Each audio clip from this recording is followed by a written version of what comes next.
भाई हमें अपना जाल मुली खिलाओ। ঝাড়গ্রামে ভোট প্রচারে রাস্তার দোকানে দাঁড়িয়ে ঝালমুড়ি খেয়েছিলেন প্রধানমন্ত্রী নরেন্দ্র মোদী। সেই শুরু। তারপর রাজ্যে পালা বদল হতেই কদর বেড়েছে ঝালমুড়ির।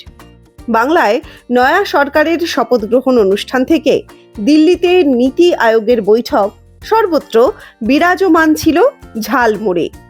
এদিকে জামাই ষষ্ঠীর মতো দিনে রাজ্যে এসেছেন প্রধানমন্ত্রী। সব মিলিয়েই এবার চন্দননগরের একটি বিখ্যাত মিষ্টান্ন প্রতিষ্ঠান বানিয়ে ফেলেছে ঝালমুড়ি সন্দেশ, যা দেখে আপনি ধরতেই পারবেন না এটা সত্যিই ঝালমুড়ি নাকি ঝালমুড়ির আকারের মিষ্টি। নতুন নতুন মিষ্টি তৈরি হয়েছে, তার সঙ্গে এবছর বিশেষ যেটা আকর্ষণ হলো আমাদের জয় শ্রীরাম মার্কেটে বিশাল চলছে। জয় শ্রীরাম সন্দেশ তো বলে বোঝাতে পারবো না, এত ডিমান্ড। তার সঙ্গে রাধে রাধে আছে, যেহেতু আমরা বাঙালি, রাধে রাধের বাজারে রাধে রাধে চলছে, জয় শ্রীরাম চলছে।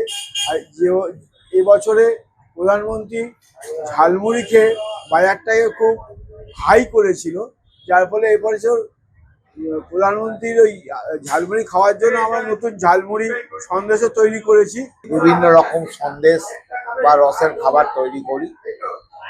ম্যাঙ্গো জল বড়া হয়, আমের আপনার কাঁঠাল সন্দেশ হয়, কাঁঠাল দিয়ে হয়, ব্লুবেরি সন্দেশ এবারে হয়েছিল। অবশ্যই এই জামাই ষষ্ঠী হচ্ছে স্পেশাল জামাই ষষ্ঠী। রামের বাংলায় শ্রীরামের মিষ্টি খাইয়ে জামাইদের অবশ্যই মিষ্টি মুখ করা উচিত, এবং সেই কারণেই আমরা সবাই এই জামাই ষষ্ঠীতে জয় শ্রীরাম মিষ্টি দিয়ে মিষ্টি মুখরিত করতে চাই বাংলাকে। শুধু ঝালমুড়িই নয়, সন্দেশে এবার জয় শ্রীরামও। সব মিলিয়ে জেলা জুড়ে সাড়ম্বরে চলছে জামাই ষষ্ঠী। হরেক রকমের নতুন মিষ্টিতে সেজেছে মিষ্টির দোকানগুলি।